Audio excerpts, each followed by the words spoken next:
Sobat Ngupas dimanapun berada, jumpa lagi di Ngupas Ngudara Sopajak Saking Telatah Sukawati, podcastnya KP2 KP Sragen. Dan kita ke materi berikutnya ya, apa ya? Ya, tadi kan ini Kak, dokter itu kan ada berbagai jenisnya ya. Saya penasaran nih Kak, misal dokter dia PNN ya, tapi dia juga buka praktek sendiri. Itu gimana Kak? Nah, nanti kita tuakan SPT-nya. Kita akan pilih mana yang masuk ke pekerjaan bebas, mana yang terkait dengan penghasilan terkait dengan pekerjaan. Oke, kita satu-satu masuknya ya. Jadi kalau misalnya tadi udah objeknya, jadi objeknya itu penghasilan, yaitu penghasilan setiap tambahan kemampuan ekonomis ya, yang diterima oleh ini teman-teman dokter ya, baik diterima dari Indonesia atau luar negeri, kemudian dalam bentuk apapun yang dapat digunakan untuk konsumsi atau menambah itu jadi kita bisa sebut dengan penghasilan. Ya kita harus laporkan di dalam SPT. Nah ini coba saya betilah ya, bahas satu-satu ya. Jadi nomor satu adalah penghasilan yang terkait dengan praktek. Kalau tadi kan ada praktek dulu, kan praktek bisa macam-macam ya. Praktek buka praktek sendiri di rumah bisa. Praktek dengan memanfaatkan ruang di rumah sakit, karena kayak gitu juga ya, praktek di rumah sakit, praktek di sendiri kan gitu. So kemudian yang praktek seperti itu nanti kita akan lihat untuk perlakuan praktek ini kita akan pilih untuk penghasilan di bawah 4,8 miliar penghasilan bruto ya, di bawah 4,8 miliar dalam setahun. Ini ada dua opsi. Kalau yang pertama di bawah 4,8 dia bisa memanfaatkan norma. Salah satunya tadi hak ini memanfaatkan normanya itu ya, norma perhitungan penghasilan itu namanya. Jadi dia bisa memanfaatkan norma perhitungan penghasilan itu. Caranya gimana? Tinggal kita memiliki recap penghasilan ya, recap setiap bulan, catatan. Jadi mencatat penghasilan. Jadi kalau mau recapnya setiap hari, tapi nanti waktu di akhir bulan di total berapa yang kita terima dari penghasilan dari praktek itu. Nanti kita tinggal kalikan saja norma, kebetulan sesuai dengan normalnya diatur dalam R17 tahun 2015. Normanya itu 50%. Pesan 2 ayat 2 kalau nggak salah sih. Itu jadi penghasilan bruto saya besar berapa misalnya nih 100 gitu kan. Normanya 50, maka penghasilan itu kita 50 gitu ya. Tapi ini kalau menyesuaikan saja nilainya berapa.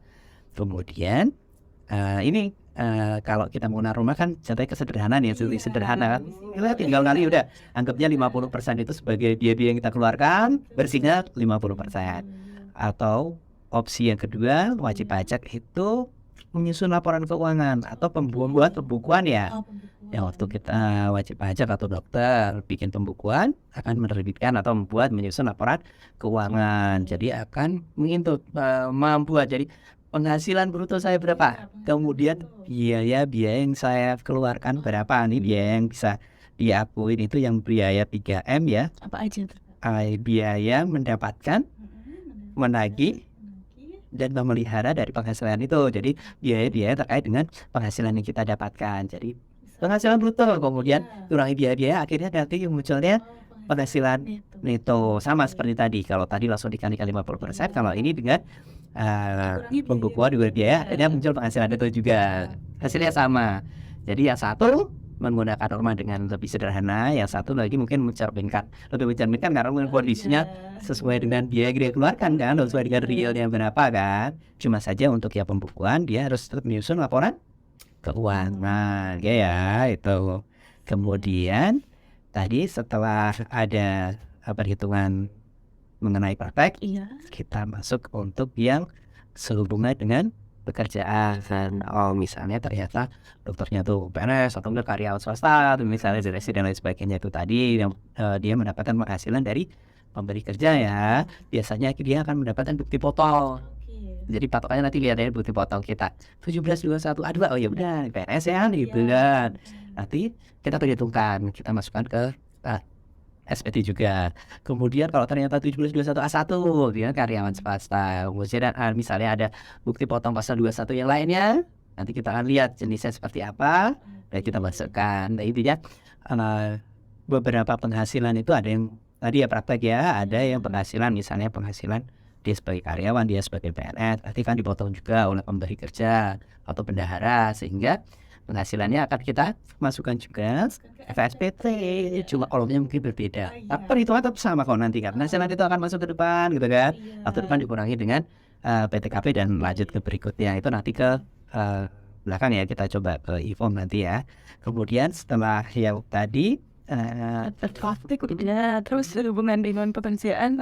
sudah. Kemudian berikutnya itu apabila tadi ya menurut mungkin dia punya usaha, Iya benar. dia punya apoteknya, punya toko apa, Toko kesehatan gitu kan, pasti mendapatkan penghasilan juga dari sana.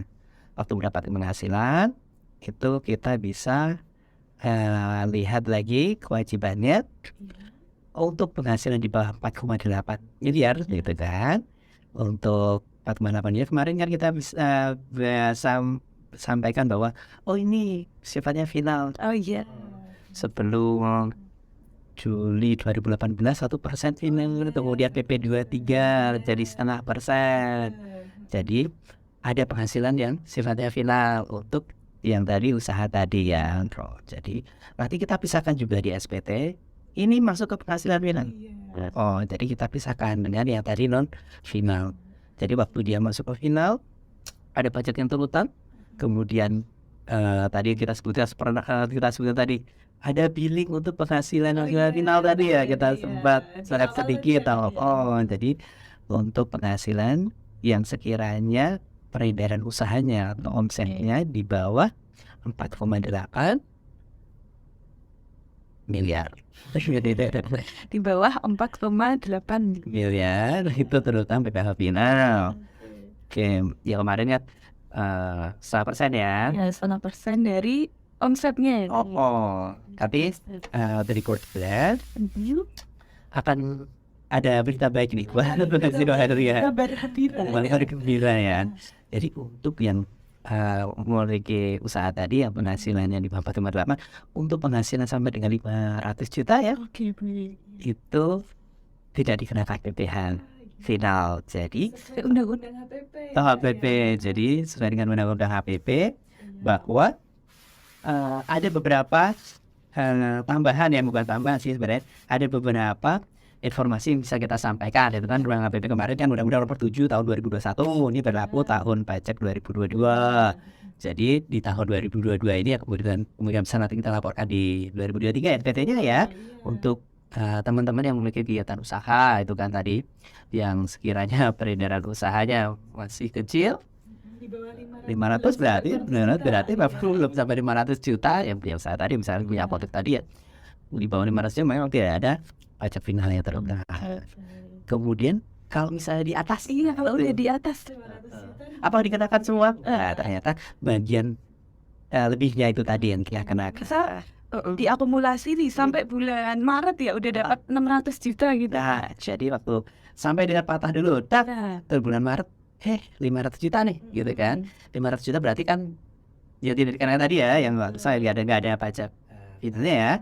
Kemudian setelah itu masuk ke berikutnya masuk ke 600, berarti selisihnya tadi 600 kurang 500 baru yang kita kalikan dengan tasnya 0,5%, dan berikutnya kan pasti lebih dari itu ya. Tetap kita kalikan dengan 0,5%, paling nggak ada hematan ya. Saya berapa tuh 500 juta dikali 0,5%, 2.500.000 kayak gitu. Jadi semoga saja dapat meringankan wajib pajak yang sekiranya masih menengah ke bawah. Kalau misalnya ternyata memang ya kita doakan aja semakin besar omsetnya kan ya, jadi kontribusi teman-teman itu atau rekan-rekan itu semakin bagus juga, semakin tinggi juga untuk membangun negeri ini. Jadi kita doakan juga supaya peredaran usaha atau omset mereka yang lebih dari itu besar lagi ya. betul ya. Jadi memang konsekuensinya ada pajak yang terutang, tapi di sisi lain nggak hilang kok pajak itu yang kita bayarkan, nggak hilang.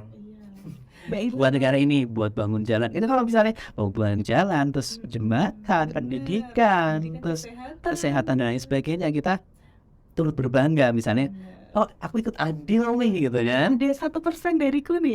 Ini ada 1% nih.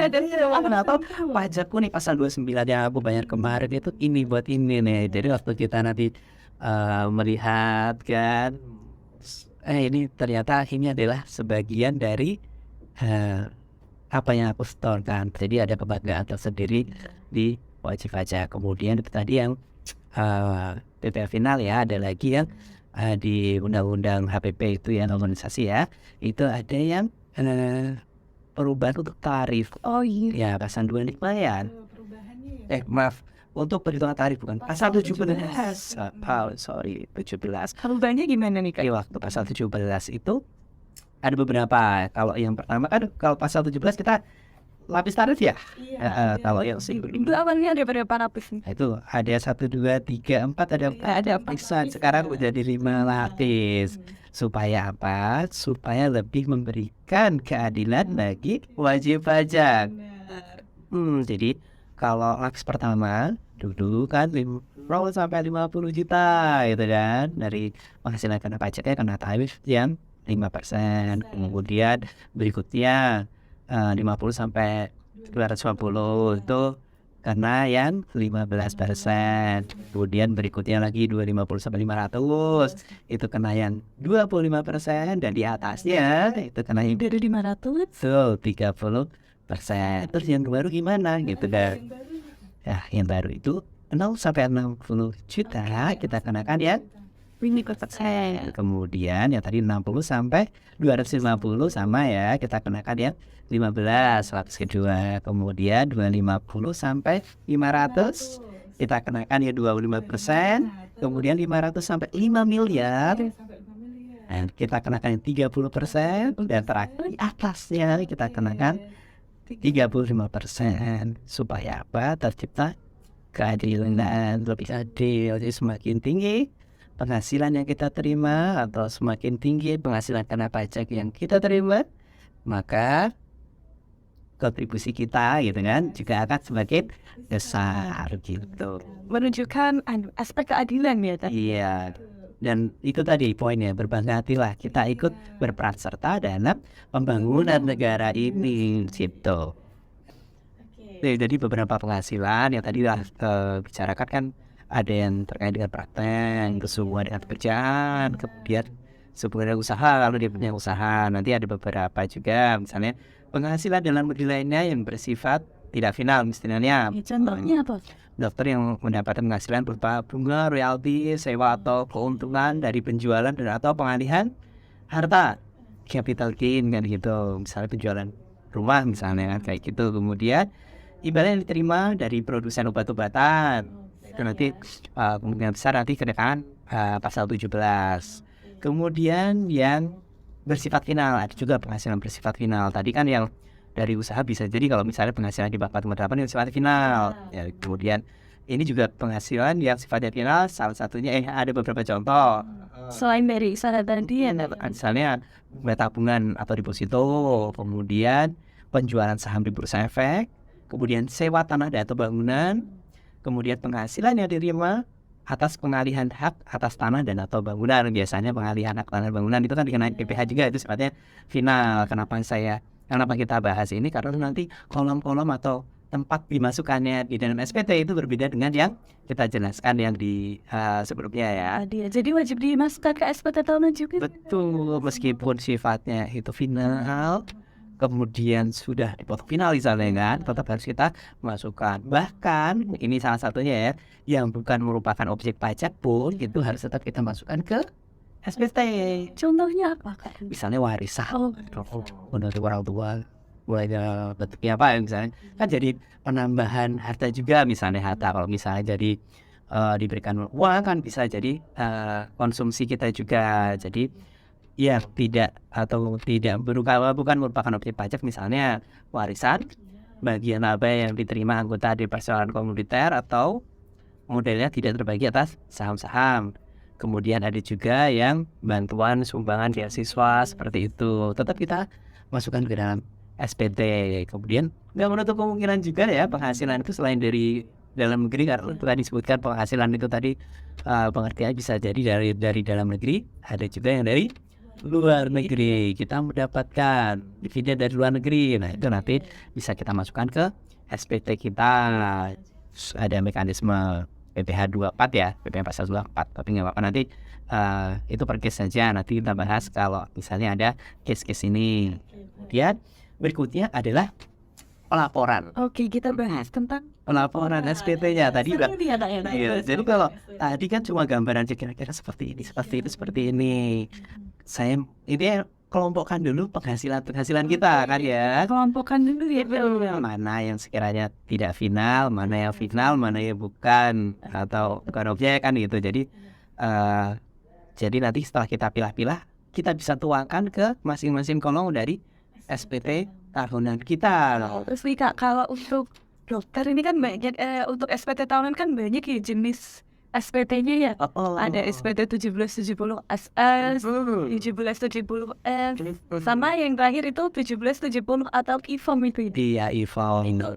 Yang mana nih daripada atau coba dibahas nih Kak tentang SPT tahunan. Saya condong ya kalau untuk dokter ya sekiranya memang ada beberapa penghasilan itu tadi ya kan, saya condongnya ke IFOM karena IFOM atau 1770 polos itu mengakomodir semua jenis penghasilannya. Jadi kan ada kriteria tertentu tuh ya, misalnya kita pakai yang SS, ada kriteria misalnya apa, misalnya 60 kayak gitu. Ada beberapa juga yang S bagaimana, tapi kalau misalnya ternyata ingin diakomodir semua lebih detail, lebih jelas, silahkan pakai yang IFOM 1770. Terus dokumen-dokumen yang harus disiapin apa nih? Iya, kalau dokumen yang siapin itu yang pasti ya nomor 1 itu kan dari penghasilan wajib ya. NPWP itu karena kita ngisi nomor NPWP-nya. Kalau dia nomor 2 sebenarnya sih bukti potong. Jadi kita bisa menginput penghasilan yang sudah dipotong oleh pemberi penghasilan ya atau pemberi kerja kita. Nah, itu tertuang dalam bukti potong. Berapa nilainya, berapa yang sudah dipotong, jenis penghasilan kita. Nah, itu juga sama di bukti potong atas cermin. Jadi kita kumpulkan atau kita simpan ya bukti potong yang kita dapatkan. Nomor 2, yaitu tadi kalau misalnya kita punya pencatatan tersendiri, ya pakai dokumen tadi pakai pencatatan. Kalau misalnya pakai pembukuan ya silahkan. Tapi kita harus punya catatan tersendiri kalau misalnya pencatatan, kalau misalnya laporan keuangan berarti yang pakai pembukuan tadi untuk mengisi penghasilan kita. Kalau misalnya tadi sudah dipotong atau mendapatkan penghasilan dari pihak lain kan yes, dapatnya bukti potong. Sedangkan penghasilan kita sendiri kan yang kita tahu kan kita sendiri ya. Jadi kita harus punya catatan atau pembukuan. Intinya waktu kita masukkan ke dalam SPT itu angka yang tertera di sana sesuai dengan kondisi yang kita alami atau kisah realnya seperti apa. Jadi kumpulkan dulu bukti potong, kemudian setelah kumpulkan bukti potong siapkan pencatatan atau pembukuan tadi. Jadi nanti kita tinggal inputkan, kita masukkan ke dalam SPT-nya. Oke, kalau IFOM, jadi kalau pelaporan sebenarnya ada 2 ya, ada manual sama online. Kalau misalnya sudah online berikutnya tetap harus online, tapi kalau misalnya manual ya opsi silakan manual, coba kode baca ya menulis. Dan itu tadi setelah menulis bisa nanti disampaikan ke petugas kita dan diterima juga sih, dapat tanda terima juga. Coba saja nanti kalau misalnya kita elektronik atau e-form itu kan misalnya kita isi kemudian belum selesai pun kita bisa lanjutkan lagi, jadi bisa menyesuaikan dengan situasi serta kondisi kita. Kalau misalnya lagi santai atau lagi kosong kita bisa lanjutkan pengisian. Bisa dilaporkan di mana saja dan kapan saja selama jaringan ada jaringan. Waktu itu pun jaringannya waktu kita download dan waktu kirim aja. Sedangkan waktu pengisian offline itu nggak masalah kan gitu. Step by step pengisiannya. Jadi tahapan pertama kita buka DJP online ya. Waktu buka DJP online di situ ada menu di situ ada login dan password atau kata sandi. Loginnya NPWP, kata sandinya monggo tadi kan kerahasiaan ya. Jadi wajib aja itu tahu. Kalaupun misalnya ternyata ya lupa gimana kalau lupa kita bisa klik menu lupa kata sandi ya. ikuti aja nanti di situ kita bisa ubah kata sandi. Kalau bisa dicatat tuh ya. Tapi emang jarang ya kepakainya kan setahun sekali kalau SPT tahunan. Oke, jadi ya itu tadi kalaupun misalnya case-nya lupa pun kita bisa ubah sandi. Setelah kita masuk login masuk, nah di situ ada menu lapor. Kita pilih yang lapor. Di situ lapor, pilih item yang klik yang pilih e-formnya atau enggak pilih klik itu biasanya ada yang pekerjaan bebas atau usaha itu ya. Nanti kan muncul di situ e-form. Waktu kita pilih nanti ada pilihan tahun pajak yang akan kita laporkan. Pilih, klik, kemudian kita ambil nanti akan terdownload formulirnya. Bentuknya PDF ya. Iya, PDF. Nanti kita bisa isi melalui laptop atau komputer kita. Jadi tahapan pertama tadi adalah kita ambil dulu formulirnya ya, formulir online-nya ya, dan bentuk e-form. Kemudian kita coba isikan. Isian biasanya muncul itu dari yang paling belakang. Oke, lampiran belakang. Lampiran paling belakang itu lampiran 4 kalau nggak salah. Itu meliputi ya itu tadi yang sangat sensitif atau sangat pribadi, meliputi rincian harta. Kemudian ada utang, kemudian ada anggota keluarga. Harta pun kan ada di situ, ada kode harta, nama harta, kemudian tahun perolehan, nilai Perolehan. betul. Ya. Kemudian utang juga sama, nanti ada rinciannya. Dan yang tahu kan wajib pajak sendiri, adanya tadi pelaporannya dilaporkan sendiri kan ya, sendiri. Kemudian anggota keluarga juga sama kan, di anggota keluarga itu ada nama, kemudian ada nik juga, ada nik, kemudian sebagai apa di situ, dan terakhir biasanya dia misalnya pekerjaannya apa gitu kan. Kemudian ke lampiran berikutnya itu lampiran 3, itu bagian atas itu ada penghasilan yang final. Oh iya. Tadi kan kita udah bahas ya penghasilan final. Nanti kita bisa tuangkan penghasilan final kita di sana. Ya dari usaha pun, kalau misalnya penghasilan di bawah 4,8 ada di sana. Iya. Kemudian ada beberapa jenis penghasilan final tadi bisa kita tuangkan di sana. Jadi penghasilan final itu tidak akan maju ke depan untuk perhitungan. Cuma saja memang harus kita tetap input di sana. Betul. Kemudian setelah penghasilan bersifat final di bawahnya itu ada yang bukan objek tadi. Yang tadi ada beasiswa, bantuan sumber dan sebagainya itu tadi. Oke, kita masukkan kalau misalnya ternyata memang ada penghasilan di sana, kita masukkan saja nilainya. Kan tetap jadi penghasilan kita meskipun memang bukan objek pajak. Oke, kemudian lampiran 3 selesai, kita masukkan lampiran 2. Itu tadi kan kita sebutkan bahwa ada beberapa penghasilan yang sudah dipotong oleh pemberi kerja atau pihak lain ya. Sekiranya penghasilan itu bersifatnya tidak final, maka penghasilan tersebut nanti kan kita masukkan ke SPT kita. Nah, atas pajak yang sudah dipotong oleh mereka itu akan kita isikan di situ. Wajib diisikan. Itu nanti dimasukkan ke sana supaya apa? Supaya jadi pengurangan penghasilannya kita masukkan. Kalau kita nggak ngakuin yang sudah dipotong kan pasti yang harus kita bayar besar sekali toh. Jadi kita masukkan kredit pajak ya. Kalau pengurang-pengurangnya tadi kita rincikan mulai dari siapa pemberi penghasilannya, DP-nya berapa, bukti nomor potongnya berapa, kemudian jumlah pajaknya berapa gitu kan. Jadi penghasilannya berapa, kemudian jumlah pajaknya berapa. Oke, nanti setelah dirinci kan totalnya berapa. Jadi kalau misalnya kita masukkan beberapa, nanti akan muncul total di sana. Muncul total di sana, nanti akan maju ke bagian induk. Oke, kemudian berikutnya adalah lampiran 1 halaman 2 ya belakang ya. Jadi lampiran 1 ada halaman 1 dan 2. Lampiran 1 itu tadi kalau misalnya kita pakai pembukuan. Nah, gitu tadi kalau misalnya nggak opsi pakai pembukuan itu muncul peredaran usaha kemudian sesuai dengan pembukuannya. Tapi kalau misalnya kita halaman 2 itu ada penghasilan yang pakai norma tadi. Tuh, jadi penghasilan dari pekerjaan bebas.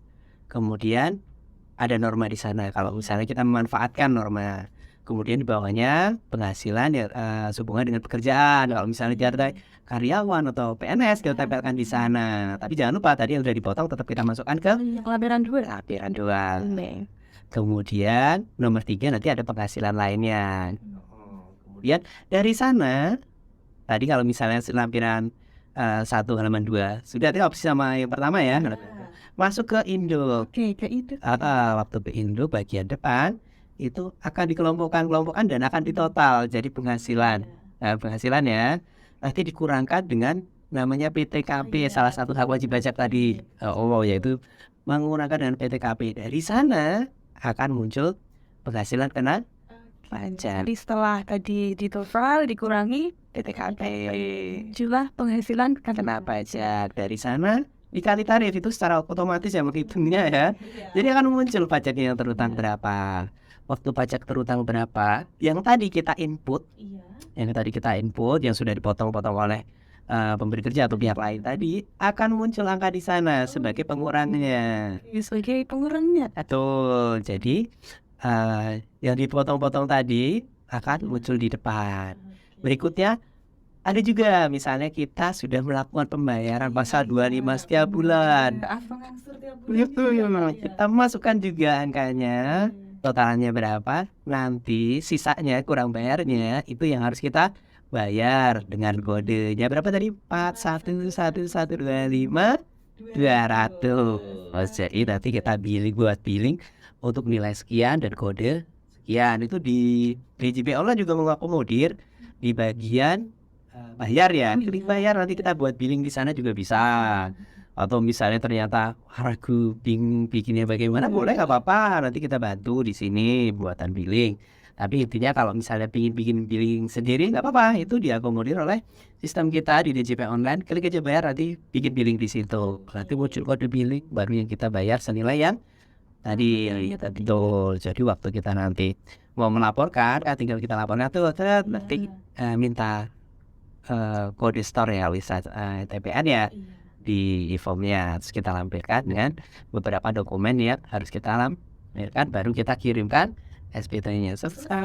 Jadi kemudiannya memang harus care ya gitu, dan care. Jadi aku harus siapin apa dulu sih gitu, apa yang harus kukerjakan dulu, apa yang persiapin dulu, itu memang harus jadi poin utama. Jadi untuk pelaporan SPT tahunan mungkin seperti itu. Laporan SPT tahunan itu jangan lupa di awal tahun ya, di Januari pada bisa awal saja. Semakin ke akhir-akhir nanti semakin rame, takutnya ada kendala jaringan lah, atau ternyata antriannya panjang. Jadi awal saja ketemu dengan kita boleh. Kalau misalnya ternyata waktu langsung input terus berhasil ya nggak apa-apa, bagus juga ya. Atau enggak kadang kan kita tutorial kan di YouTube juga kita biasa share ya. Jadi kita juga secara secara internal kita juga biasa meng-share untuk tata cara pelaporan SPT tahunan itu bisa dipelajari juga.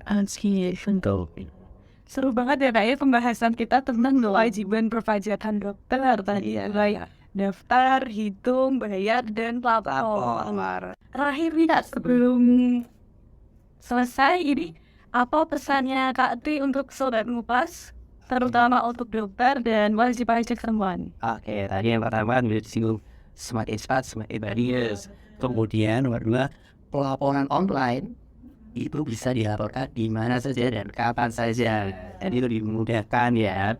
Kemudian satu lagi itu ada, gini, bahwa pajak yang saudara-saudara atau rekan-rekan itu bayarkan itu benar-benar berguna bagi bangsa dan negara kita. Jadi kita itu ikut berbangga hati harusnya ya, bahwa kita ikut berkontribusi dalam membangun negara ini. Biasa sekali ini. Jadi itu tadi ya, Rp1 dari kita itu sangat berharga ya, sebagai bentuk kecintaan kita terhadap tanah air ya tadi ya. Baik, terima kasih banyak ya Kak, sudah jauh-jauh dari Karanganyar menemani saya untuk membahas tentang kewajiban perpajakan dokter. Jangan bosan-bosan ya nak ketika Kompas. Iya, siap. Oke, baik Sobat Kompas, itu tadi pembahasan kita mengenai kewajiban perpajakan bagi dokter. Semoga bermanfaat untuk Sobat Kompas semua. Jangan lupa untuk terus follow sosial media kami kita punya sosmed tidak personal ya Sobat Kompas, pengen update info perpajakan. Kita punya Instagram di @pajaksagen, kita punya Twitter juga sama di @pajaksagen juga, ada Facebook juga di Pajaksagen, dan juga channel YouTube kami di KP2 Pajaksagen. Oke, lengkap Ya, misalnya kalau Sobat Kompas juga pengen tanya-tanya atau masih ada kendala, bisa datang ke KP2 Pajaksagen atau ke KP Pertama yang kemudian kita ya berkonsultasi atau via telepon atau via chat WhatsApp juga bisa. Siap. Jangan lupa untuk terus menyaksikan Kompas di YouTube KP2 Pajaksagen. Saya Nadia dan rekan saya Rianto pamit undur diri. Mohon maaf bila ada kesalahan. Wassalamualaikum warahmatullahi wabarakatuh. Waalaikumsalam. Direktorat Jenderal